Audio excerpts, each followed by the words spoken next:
La Iglesia Cristiana Nueva Visión Filadelfia te invita a escuchar el siguiente mensaje.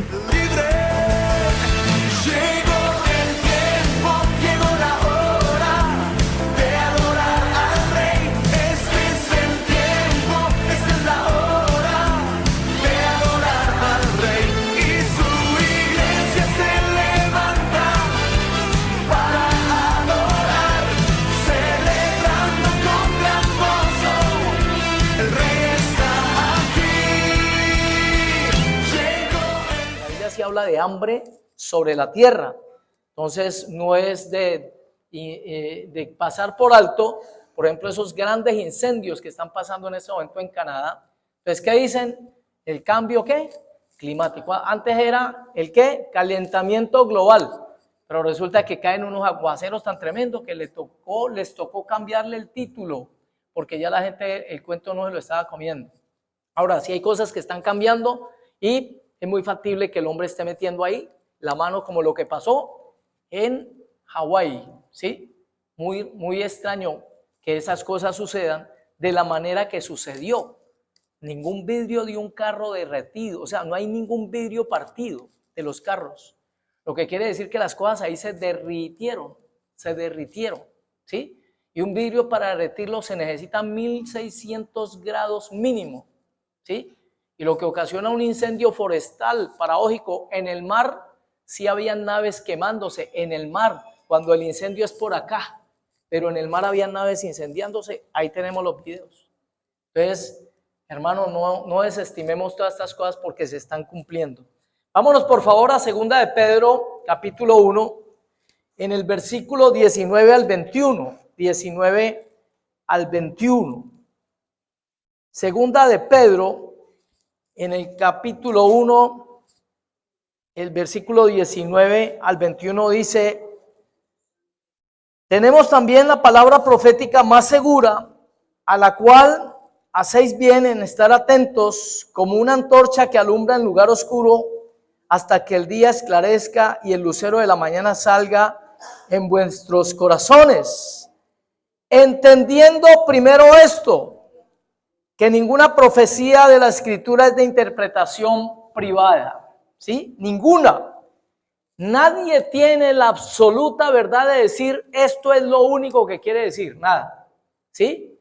Esto tiene aplicación, hermanos, en ciencia política, en geografía, en el hogar, en los negocios, tiene aplicación para todo. Y dice, porque nunca la profecía fue traída por voluntad humana, sino que los santos hombres de Dios hablaron siendo inspirados por el Espíritu Santo de Dios. Y sigamos allí mismo, en 2 de Pedro, en el capítulo 2, pero ahora vámonos al versículo 1, sigamos ahí mismo. Pero hubo también falsos profetas entre el pueblo, o sea que siempre ha habido este problema. ¿De qué? De los falsos profetas. Como habrá entre vosotros falsos maestros que introducirán encubiertamente herejías destructoras y aún negarán al Señor que los rescató, atrayendo sobre sí mismos destrucción repentina. Dice, ¿y cuál es el problema? Porque esta palabra no es para el mundo, hermanos. Esta palabra es para la iglesia, no es para la gente por allá afuera que no conoce lo del mundo, no conoce lo de la Biblia. Dice, y muchos seguirán sus disoluciones. ¿Dicen pocos? La Biblia dice, muchos seguirán sus disoluciones, por causa de los cuales el camino de la verdad será blasfemado. Y por avaricia harán mercadería de vosotros con palabras fingidas. Sobre los tales, ya de largo tiempo, la condenación no se tarda y su perdición no se duerme, ¿sí? No se duerme. Les decía que el primer consejo que nos da el Señor acerca del tiempo final en Mateo 24 tiene que ver precisamente con manifestarnos que va a ser un tiempo de mucho engaño, ¿sí? Y literalmente cuando vemos la Biblia y vemos Pedro, vemos Santiago, vemos Timoteo, lo que comenzamos a notar es que ellos advierten mucho acerca del cuidado que hay que tener en este tiempo con la palabra. Por eso empezamos este pasaje diciéndole, tenemos la palabra profética más segura en la cual hacemos bien en estar atentos. Yo podría hablarle a ustedes de una experiencia personal que me puede llevar a poner cuidado en esta parte porque la viví en carne propia. En un momento determinado comienzo a leer y me apoyaba, ¿cierto? Y me apoyo aún todavía, pero con mucho cuidado en lo que son los comentarios Woody, Matthew Henry, los comentarios bíblicos, para saber, para aprender, para escuchar qué comentario hacen de pronto, ¿cierto? Estos teólogos acerca de ciertos pasajes de la Biblia. Pero resulta que cuando comenzamos, ¿cierto? Cuando uno comienza a ver, doy un ejemplo de ello, en casi todos ellos se manifiesta esto de que los 144,000 van a estar predicando en el mundo entero para que haya un avivamiento en el tiempo final y venga un tiempo pues impresionante de la manifestación gloriosa de la iglesia y entonces mucha gente se salve y todo esto. Cuando uno se va a la Biblia, lo que comenzamos a estudiar por la Biblia y vamos a ver por las iglesias que se denotan en el libro del Apocalipsis, es que la iglesia va tristemente en decaída, va en decaída. Del tiempo profético de la iglesia Filadelfia, no de nosotros pues como iglesia que se llama Filadelfia, sino de la iglesia profética que se mueve después del año 1780 para acá más o menos, porque es un manifestar espiritual. La Biblia habla acerca de la iglesia de Filadelfia y la muestra como una iglesia que dice tiene poca fuerza, por ejemplo. ¿Sí? Es una iglesia de poca fuerza. Es una iglesia, tristemente, donde la Biblia lo aclara. ¿Y por qué poca fuerza? Porque hay poca comunión con Dios. Es una iglesia de poca oración, tristemente. Pero así como hay esa parte, hay un encomio. Hay una felicitación de parte del Señor donde dice, pero no has negado mi nombre. No has negado mi nombre. Eso te coloca en el lugar de por lo menos decir, bueno, de esa parte me voy a aprender, dice el Señor, para poderte bendecir, que no has negado mi nombre, ¿sí? Pero sí habla la Biblia de esa área, de esa parte donde hay una iglesia de poca fuerza.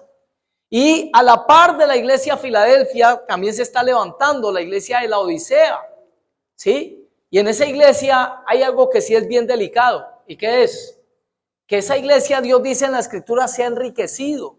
Y dice en su corazón esa iglesia, esa forma de iglesia, porque no tiene que ver con los templos, hermano, no. Tiene que ver con cada persona que es iglesia, ¿sí? Y mira como la Biblia, cierto, habla en Apocalipsis, en el capítulo 3, versículo, ya le digo, Apocalipsis 3, en el versículo 14. Y escribe al ángel de la iglesia en la Odisea. He aquí el amén, el testigo fiel y verdadero, el principio de la creación de Dios, dice esto. Yo conozco tus obras. Mire lo delicado que es, porque esto ya se está viviendo tristemente. Y Dios lo anunciaba con todos estos siglos de anterioridad, diciéndole a la iglesia, ojo vivo, porque yo conozco tus obras, que ni eres frío, ni eres caliente. Ojalá fueses frío o caliente.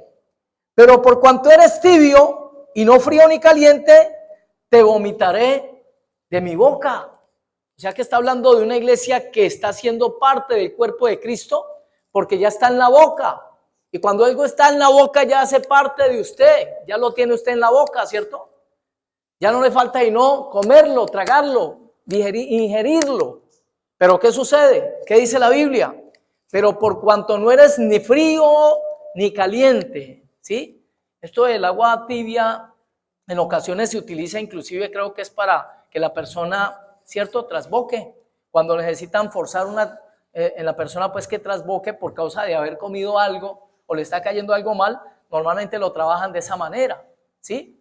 Entonces dice la Escritura que el Señor lo sacaría, lo vomitaría de su boca, que inclusive lo volvemos a reiterar, es uno de los argumentos que podemos utilizar para decirle cuando usted escucha esto de los comentarios, cuando usted escucha predicaciones, no, tranquilos, que los que se queden del rapto, Dios va a venir por ellos después. ¿sí? Tranquilos que hay salvación, no es sino hacerse decapitar, tranquilo, pero usted se salva. Mira, aquí la Biblia lo dice. Si algo fue vomitado, ¿sí? ¿Qué dice en el libro de Pedro? ¿Qué dice referente a esta parte de que cuando Dios vomita, qué animal vomita algo y se vuelve por eso? El perro. Entonces, cuando las personas dan ese enfoque de que Jesús va a venir en medio de la tribulación, después ya, o sea, vino el rapto, se llevó su iglesia, y entonces al que vomitó, no se lo llevó, y lo vomitó, entonces va a venir en medio del tiempo de tribulación y nuevamente lo va a tomar. Están comparando ahí a Jesucristo con ese animalito, ¿sí? Entonces no cuadra, por ese lado se caería el argumento meramente por analizar ese pasaje, ¿sí? Pero ¿qué dicen los comentaristas? Ahí es donde les digo que tenemos que tener cuidado. No, tranquilo que hay una segunda oportunidad. Entonces dice allí, porque tú dices yo soy rico y me he enriquecido. Esto tiene que ver mucho con la doctrina de la prosperidad que se toca en mucho templo en este tiempo. Y de ninguna cosa tengo necesidad y no sabes que tú eres un desventurado, miserable, pobre, ciego y desnudo. ¿Sabe qué es lo que nos da a nosotros la claridad de qué somos literalmente para Dios? La palabra, hermanos. Porque a la luz de la palabra viene a ser un espejo en el cual nosotros, entre más vamos conociendo de Dios, ¿qué comienza a pasar? Pues literalmente nos vamos dando más cuenta de nuestra posición, de nuestra esencia, de qué es lo que somos, ¿sí? O dígame, cuando estamos en la iglesia, por ejemplo, y tocan un tema determinado, por decir algo, y uno está ya sentadito, o yo estoy predicando desde aquí, y yo les estoy compartiendo a ustedes, pero que inmediatamente se me viene a la cabeza cuando dice, mira, esto y lo otro, ¿sí? Y resulta que yo no lo estoy haciendo. Mire, la palabra inmediatamente es la que nos muestra, nos convence, el Espíritu Santo, utilizando la palabra, nos convence de justicia, de juicio y de pecado. O sea que la única forma de ser limpios, dice la Biblia, ¿con qué limpiará el joven su camino?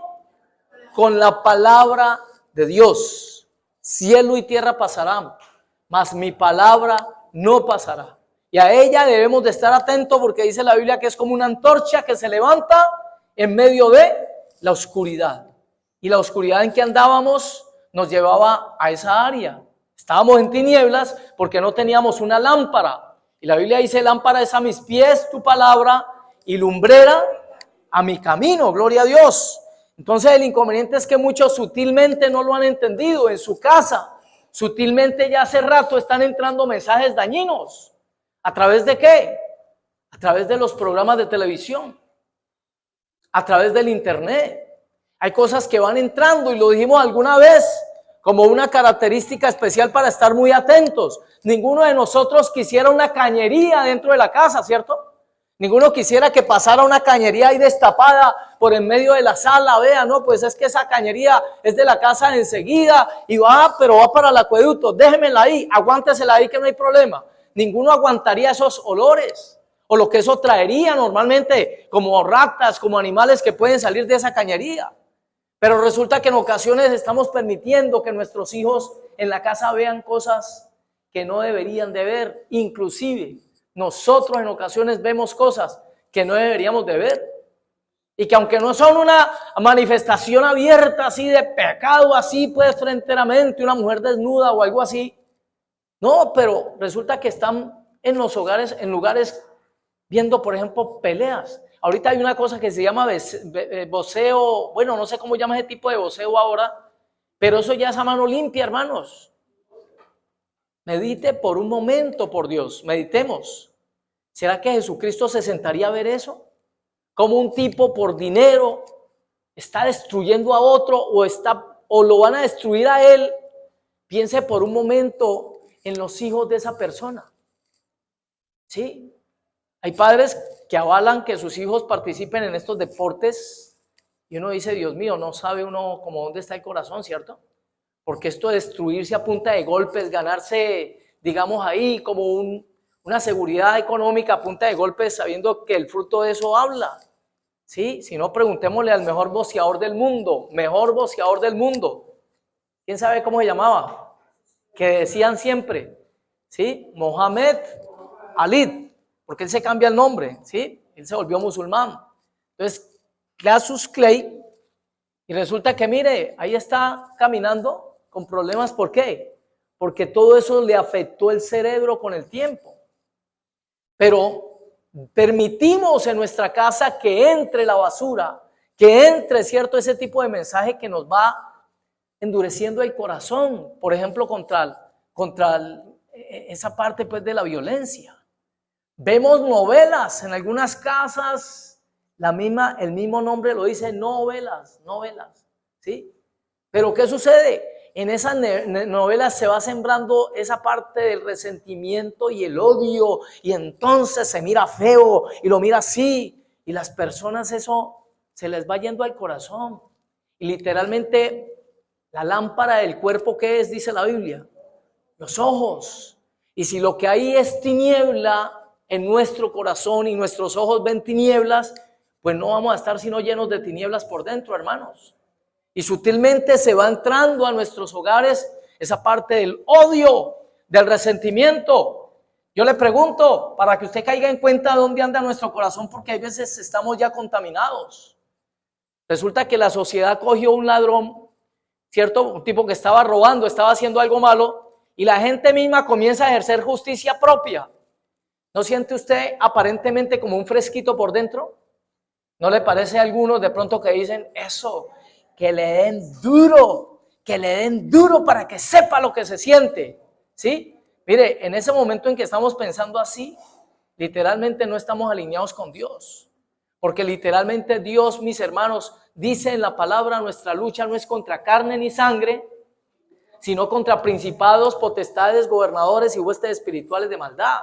O sea que Dios lo que quiere sí es que ese hombre vaya a caer en manos de la justicia, pero que lo detengan y lo tengan de pronto encerrado, pero no que las personas hagan justicia por mano propia, porque todo lo que el hombre sembrare, eso cosechará. Entonces el problema es ese, que en ocasiones estamos contagiados ya, contaminados de ese resentimiento y de ese odio, que nos sentimos como felices y alegres cuando estamos viendo que estas cosas suceden también. A ver, le pregunto, ¿y si fuese un hijo de uno que por ahí, por esas cosas de la vida, por las drogas o por alguna cosa, la sangre de Cristo nos guarda? Pero si fuera el hijo al que estuvieran golpeando en la calle por haberse robado algo por ahí, ¿cómo te sentirías? ¿Sí? Entonces meditemos acerca de eso. Desde luego que es falta de corrección, y desde luego que la vida hay veces va a corregir lo que no se corrige en la casa, porque la vida no tiene misericordia. El mundo hablo, ¿sí? La gente en el mundo, porque la vida es Cristo y Cristo sí tiene misericordia de nosotros. Gloria a Dios. Entonces, mis hermanos, tenemos que tener en cuenta esa advertencia que nos hace en los diferentes pasajes de la Biblia. Vámonos a Primera de Timoteo, por favor, capítulo 4, para que estemos muy atentos y estemos pendientes, hermanos, de todo tipo de sutileza, ¿sí? Todo tipo de sutileza que quiera ingresar inclusive, ¿sí?, aún dentro de la misma iglesia, a través de esas cositas que pueden ser someras, de esas cositas que han torcido. Miren, hay una cosa que yo quiero aclarar por si de pronto la he dado a entender mal. En ningún momento yo he aquí dicho o he dicho alguna vez, dígalo, no hay ningún problema, que por ejemplo yo no creo en los sueños, ¿sí? Que yo no creo en los sueños, por ejemplo. ¿Alguna vez me han entendido de esa manera el mensaje? Si alguien me lo ha entendido, le pido el favor me disculpe. Pero yo lo que he dicho es que los sueños o las visiones, mejor, las visiones tienen que ir encarriladas ¿con qué? Con la palabra.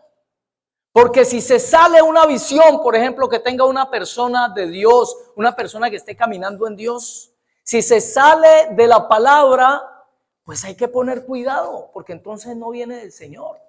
Y eso es lo que les digo. ¿Y qué creen? ¿Cómo creen ustedes que nacieron? Y por eso lo digo, porque la Biblia lo dice aquí. Dice, ojo vivo, porque van a venir soñadores, van a venir personas que te hablan de esto y de que yo vi esta visión y se me presentó y hablé con el arcángel, yo no sé quién, y que Jesucristo y yo nos tomamos un tintico. Y uno tiene que poner cuidado con ese tipo de ¿qué? De manifestación, si no está conforme a la palabra de Dios. Porque en la palabra una de las características que uno tiene que poner cuidado es que a todo el que Cristo le presentaba, ¿qué pasaba con esa persona normalmente en la Biblia? ¿qué pasaba con la persona? ¿Seguía así, o sea, paradita y toda esa cuestión? Y no, venga, pues hablemos, Señor. ¿O qué pasaba normalmente según la Escritura en muchos casos? ¿Qué sucedía? Dice la Biblia, caían como muertos. Caían como muertos. Juan, por ejemplo, un hombre lleno de Dios, un hombre que Dios mismo levanta y lo lleva al cielo, dice que cayó como muerto delante del Señor. Y hoy por hoy uno escucha, y lo digo con todo respeto, yo creo que cuando la cuestión viene de arriba, sí, Dios capacita. Zacarías se presenta, el ángel dice, ¿qué dice cuando se presenta y dice, soy muerto? ¿Por qué? Porque mis ojos han visto al rey. Soy muerto. Mire dónde se sintió él. ¿Sí? ¿Cómo cae Pablo cuando cae? Que ve una luz resplandeciente. ¿Y qué dice la Biblia? ¿Qué le pasó a Pablo? Cayó del caballo, hermanos. ¿Sí? Y uno escucha a muchas personas que dicen, hoy no, me tomé un tintico con el Señor anoche. ¿Sí? Ya ha entrado mucha gente en esa parte y uno, ojo vivo, porque el maligno también se disfraza como ángel de luz. Y por eso hay unos mismos consejos de Jesucristo para la iglesia, para que tengamos en cuenta esto. Y vuelvo y le repito, parte de mi experiencia, cuando yo le digo al pastor, ¿cierto? Porque estoy compartiendo, y el pastor me dijo, ¿y usted de dónde sacó eso? Yo le dije, no, yo leí el comentario bíblico, y me dice, venga mijo, el comentarista bíblico no es el Espíritu Santo, el comentarista bíblico no es la Biblia, así que no se me pegue mucho, no está mal que lo lea, pero le toca estar pendientes de la Biblia para ver que lo que se diga concuerde con qué, con la Escritura. Por eso dice la Biblia y recalca tanto esto de que tenemos, ¿cierto?, la palabra profética más segura, en la cual hacemos bien en estar atentos.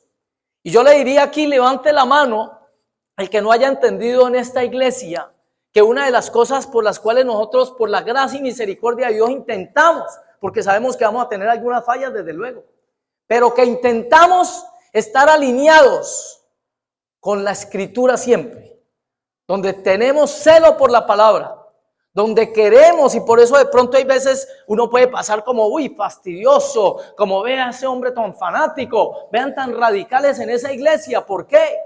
Porque queremos ser celosos ¿de qué? De la palabra. ¿Y por qué queremos ser celosos de la palabra, hermanos? Porque tu salvación y mi salvación está en esa bendita palabra. Que si usted le suma o le quita, que si yo le sumo o le quito, podemos tener el riesgo de desenfocarnos de lo que Dios nos dejó como única guianza para este tiempo y para todo tiempo. Bendito Dios, porque dice su palabra, porque cielo y tierra pasarán, mas mi palabra no pasará. Mi palabra no pasará.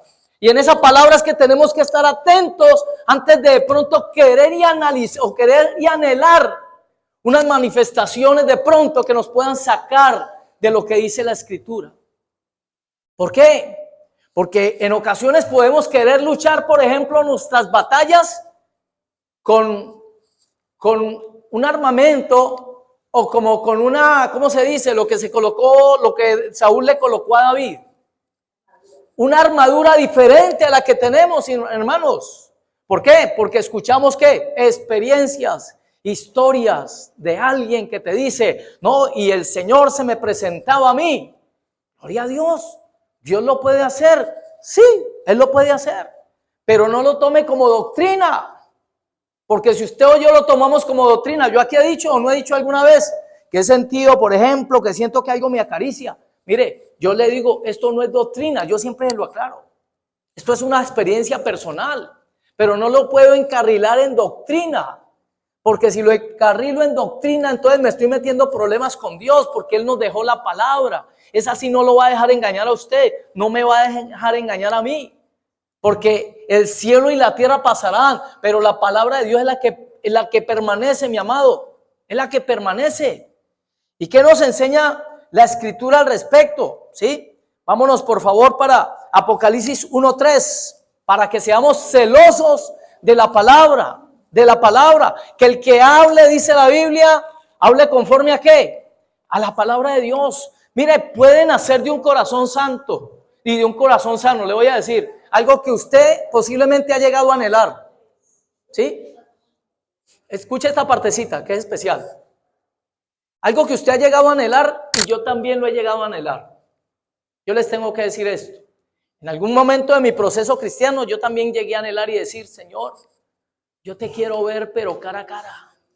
Yo quiero que tú estés aquí, yo quiero verte aquí conmigo. Mi hermano, posiblemente no resistiríamos ese voltaje, ¿sí? A menos que Dios capacite y sea Dios, la iniciativa la tome Dios y sea Dios el que se le presente a la persona. Sea Dios el que se le presente porque lo capacita. Pero yo, el hacerlo de esa manera, le estoy dando a entender a Dios algo por la Escritura. Y es que su palabra no me es suficiente.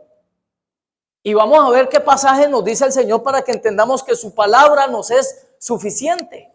Vamos a mirar pasajes. Apocalipsis 1, versículo 3. Dice la Escritura, mis amados: bienaventurado el que lee y los que oyen las palabras de esta profecía y guardan las cosas en ellas escritas, porque el tiempo se acerca. ¿Sí? Les bendecimos a los hermanos porque tienen un compromiso. Que Dios les bendiga, Fer, y que Dios les conceda el deseo de su corazón. ¿Sí? Que Dios los bendiga allí. Tienen un compromiso. Bueno, entonces le damos la gloria a Dios. ¿Qué dice la Escritura allí? Bienaventurado el que lee, ¿sí? Y los que oyen, ¿qué cosa? Las palabras de esta profecía. Mire, lo digo con todo respeto, no es bienaventurado el que lo ve, el que ve a Cristo. No, no, eso no lo está diciendo la Biblia.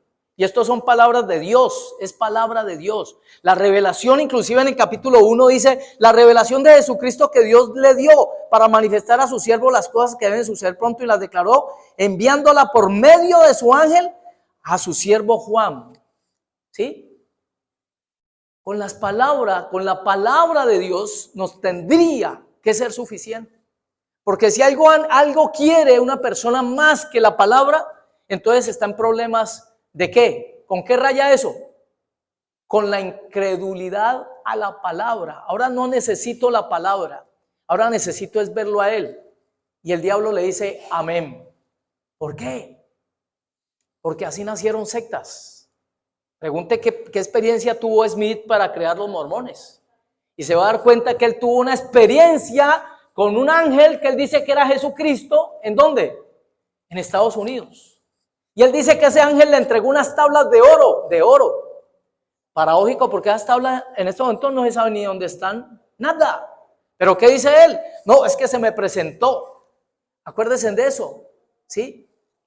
Dice la Biblia que el diablo se disfraza como ángel de luz. Vamos a ver otro pasaje que el Señor nos dice, anhelen mi palabra, mi palabra, mi palabra, ¿sí? Vámonos para Juan 20:29, por favor. Juan 20:29, ¿sí? San Juan, capítulo 20, versículo 29. Y vuelvo y reitero, por si de pronto no me estoy dando a entender bien, hermanos. Mire, soy de los que he tenido sueños. Mi esposa ha tenido sueños. Y hemos visto el cumplimiento de esos sueños. Mi esposa se soñó, antes por ejemplo de la pandemia, ella se soñó que las personas iban como llegando en una montaña rusa hasta un lugar y allá las personas decían, este sigue, este no, para abajo, este sigue, este no, ¿sí? Y a los días, cuando viene esa cuestión de la pandemia, dicen las noticias que en Italia ya estaban prácticamente los médicos decidiendo a quién le colocaban respirador y a quién no, para dejarlo morir porque no había más de otro. Ante la exigencia tan grande que hubo de esta cuestión de esas máquinas, que ya les tocaba decir, este sí, este no. Entonces Dios avisa a través de los sueños. Yo creo, porque he tenido experiencias donde Dios me ha mostrado algo en un momento determinado, y resulta que cuando voy donde la persona, por decir algo, desde luego, ni voy a dar nombre, pero sí le voy a decir que eso fue hace tiempo, en la otra iglesia donde estaba, y resulta que Dios me muestra a la persona y me la muestra a alguien hablando horrible de esa muchacha, hablando horrible. Y resulta que cuando le visito, Yo le dije a ella, tuve un sueño donde alguien me decía esto y esto de vos. Y esa muchacha se vino en lágrimas inmediatamente.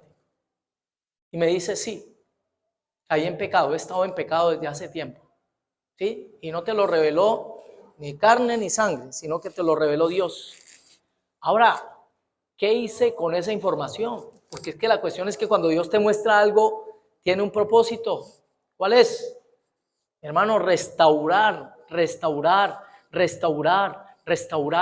No tiene como propósito caer encima, destruir. Pecador, estás haciendo esto y esto y esto. Cuando Dios a un siervo de Dios le da una palabra de ciencia, por ejemplo, donde le muestra que alguien está en un pecado, y entonces dice delante de todo el mundo aquí con el micrófono y dice, tú estás haciendo estas cosas en oculto y a Dios no le agradan.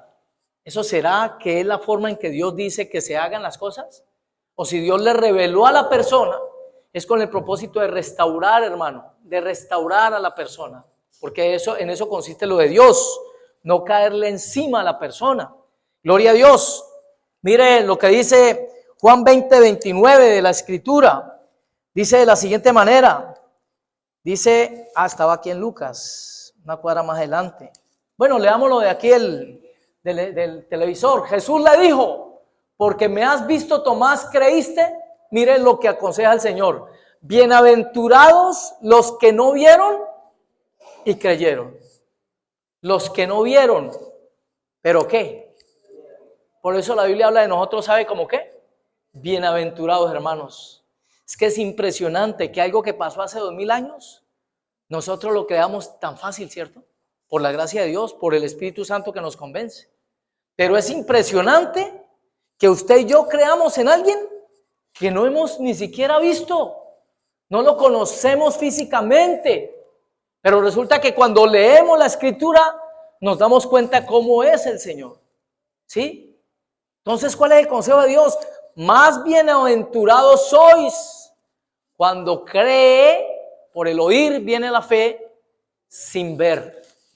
Y por eso tener cuidado con esto. No es que yo conozco a alguien que tuvo una experiencia donde el Señor se le reveló y ojo vivo. Porque entonces si la persona entra en eso de que quiero también verlo yo, dice la Biblia, Deuteronomio 5:8, no harás para ti escultura alguna de imagen que está arriba en el cielo, ni en la tierra, ni debajo de la tierra.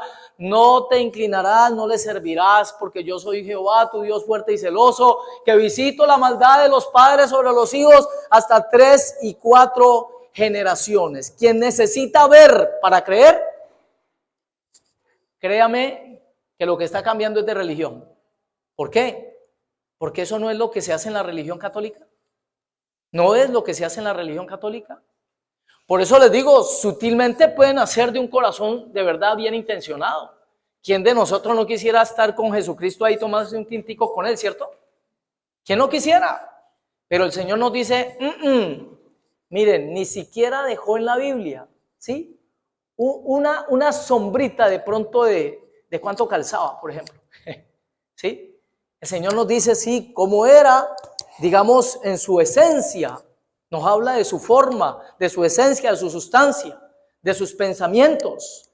Pero físicamente no hay un pasaje que dice, el Señor medía 1,80, ¿sí? Digamos que midiera 1,64 para parecerme a Él. Pero ¿qué sucede? Es tanto, hermanos, es tanto, digamos, lo que el Señor vivió como hombre en esta tierra, que literalmente cuando Judas lo va a entregar, Judas mismo le da la señal a los guardas del templo, porque ellos fueron los que fueron a detener al Señor, a arrestarlo, y les dice, el que yo bese, ese es. Y si les está diciendo que el que él bese, ese es, ¿por qué es? Porque los demás eran de tez oscura, o eran quemaditos, o eran ¿cómo decirlo? O se veían con unas ropas muy sucias. En cambio el Señor mantenía brillante la ropa y se notaba el refulgente ahí, el color y los cabellos rubios. Toda esta cuestión, ¿sí? No, mi hermano, Jesús, ¿sí? Era un representante típico ¿de quién? de la forma de los judíos físicamente. Barba, ¿sí? Todo eso sí lo dice la Biblia. Mesaro mis barbas, lo dice la Escritura. Mesaro mis barbas, porque él era así como ellos. Por eso el Señor nos insta, hermanos, esa parte. No necesitamos, tenemos la palabra de Dios. Vamos a 1 de Timoteo 6, 3, 4, por favor. 1 de Timoteo 6, 3, 1 de Timoteo, se me hizo 6, del 3 al 4. Si alguno enseña otra cosa y no se conforma a las sanas palabras de nuestro Señor Jesucristo. Mire lo que dice. Y a la doctrina que es conforme a la piedad, está envanecido, nada sabe, delira acerca de cuestiones y contiendas de palabras, de las cuales nacen envidias, pleitos, blasfemias, malas sospechas, disputas, necias de hombres corruptos de entendimiento y privados de la verdad, que toman la piedad como fuente de ganancia. Apártate de los tales. Mis hermanos, el que le sume, el que le quite a la palabra. Por eso mucho cuidado, hermanos, sugerencia, con lo que usted escucha en televisión. Porque el problema en televisión en estos tiempos y lo que vemos en internet en ocasiones, hermano, es que se han ido unos para el polo tan abierto del libertinaje, tan impresionante, y otros estaban en el extremo de que cualquier cosa es pecado. Y yo creo que la mayoría de los que estamos en este lugar y que de pronto algún día estuvimos en otras congregaciones podemos dar testimonio de que eso es verdad. De que estando en otros lugares en ocasiones, hermano, todo era pecado, ¿sí? No se tome un vinito ahí en celebración con su familia porque es que está pecando, ¿sí? No, eso tiene un parámetro, Todo me conviene, pero no todo me es lícito, pero no todo me conviene. Y si hay un parámetro, por ejemplo, para esto es brindar, por decir algo en una celebración, por decir algo es quién está a tu lado. Hay un parámetro en la Biblia, que si lo que yo tengo por libertad a mi hermano lo va a encarcelar, entonces no como, en el caso de Pablo dice, yo no comeré carne jamás. Si comer carne para mi hermano es pecado, ¿sí? Si yo me voy a tomar un vinito en la celebración de un matrimonio, por ejemplo, porque vamos a brindar por la pareja, que iban los novios en la galería, comiendo natilla ¿Y qué sucede? Y pasan la copita para el brindis. No, esto es pecado. Con gaseosa, por favor, porque es que yo soy cristiano. Mire cómo se van a sentir estas personas que le están ofreciendo a usted, ¿sí? Ahora, si está en su convicción, porque la Biblia también me habla de que cuando yo tengo en mi conciencia algo como pecado, así no sea pecado, y lo hago, ¿saben qué dice la Biblia que estoy haciendo? Pues pecado, ¿sí? Es pecado. Si la persona dice, no, para mí es pecar, en su concepto, porque ha sido, digamos, eso tiene en su corazón de conocimiento. No, tomarse y probarse un vinito, ¿cierto? Es pecado. Y si la persona lo tiene en su conciencia, en el momento en que tome un vinito así sea escondidos, ¿sabe qué está haciendo? Está pecando. Porque es contra su conciencia. Pero si la persona lo hace en la libertad, no, vamos a brindar. Pero resulta que aquí hay un hermanito que está saliendo del alcohol, que tiene luchas con el alcohol, que estaba en Alcohólicos Anónimos y por la gracia de Dios ahora está en la iglesia cristiana, ¿cierto? Y él sabe el último mandamiento que le dio el doctor, ¿cuál fue? Acerca del alcohol. Mire, usted no puede oler el alcohol. Entonces, ¿sabe qué hacía este hombre? Se lo tomaba así, para no olerlo. Pero estaba tan atado al alcohol que meramente olerlo ya hacía que cayera en eso. Y resulta que está con el creyente ahí al lado y el creyente sabiendo que salió de esa lucha, llega y dice, no, la última, ¿y qué, Diego? La última y nos vamos. ¿Sí? Entonces, ¿qué hace? Se lo toma. Pues mi hijo le abrió la puerta que el otro, inmediatamente comprobar esa. Bien, él puede disimular ahí, pero de ahí ¿para dónde creen que va a salir? Porque está atado al alcohol. Entonces, que mi libertad no vaya a ser condenación para otro. Y eso el Señor, por ejemplo, lo habla en cuanto al Shabbat. Guardar el sábado. Mire, que nadie te juzgue en días de reposo. El que lo guarda para el Señor, lo guarda. ¿Quiere guardarlo? Guárdelo. Pero no condene a nadie que no lo guarda. Porque ese que no lo guarda para el Señor, ¿qué hace? No lo guarda. Él está trabajando. ¿Sí? Él dice, necesita mi familia necesita esto. Entonces ese es el problema, por ejemplo, con la secta, con el movimiento de los ¿qué? Adventistas. Que ellos dicen, no, nosotros nos salvamos por la gracia, pero si usted no guarda el sábado, mire, esto y esto y esto y esto, entonces, ¿qué están haciendo allí? ¿Sí? Están condenando al que no lo guarda. Y cuando la Biblia dice que Dios nos dio la libertad a nosotros, ¿quién es el Shabbat verdaderamente para nosotros?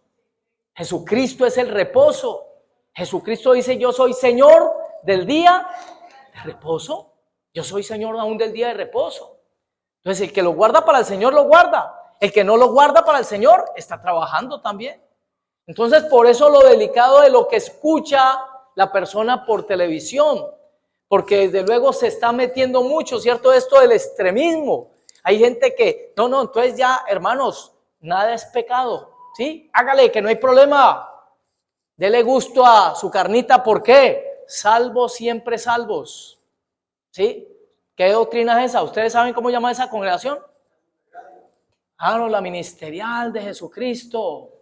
Salvos, siempre salvos. En Brasil son hinchas, pero hinchas en cantidad de ese movimiento. ¿Y sabe quiénes son hinchas impresionantes de ese movimiento? Los movimientos LGTB. Ya Jesús pagó por mis pecados.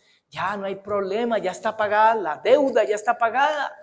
Y la Biblia me dice que el que no nazca de nuevo no entrará en el reino de los cielos, mi amado. ¿Sí? Entonces decíamos, 1 Timoteo 6, 3 y 4, dice la Escritura, si alguno enseña, ya lo leímos, si alguno enseña otra cosa y no se conforma a las sanas palabras de nuestro Señor Jesucristo, mire, es la palabra, ¿sí? La palabra, y por eso somos celosos y queremos ser celosos de la palabra, porque esa palabra es la que te va a salvar el día de mañana, porque esa palabra dice, ¿a quién compararé yo, dice el Señor, con una persona que guarda mi palabra? ¿Sí? Que edifica sobre la roca. Y lo comparo con aquel que edifica sobre la arena. Mire, los dos edificaron. Pero uno no edificó sobre Cristo, sino sobre influencias, conocimiento, sabiduría de hombres, doctrinas de hombres, pensamientos humanos, humanismo, que es delicado porque en este tiempo eso está golpeando muy duro y va a golpear muy duro. Porque ¿saben para dónde va a pegar mucha gente en este tiempo? Precisamente para esa doctrina que se está levantando en el mundo entero. ¿Cuál se llama? Humanismo. Venga, que nosotros sí lo entendemos. ¿Sí? ¿Qué creen que es la Torre de Babel?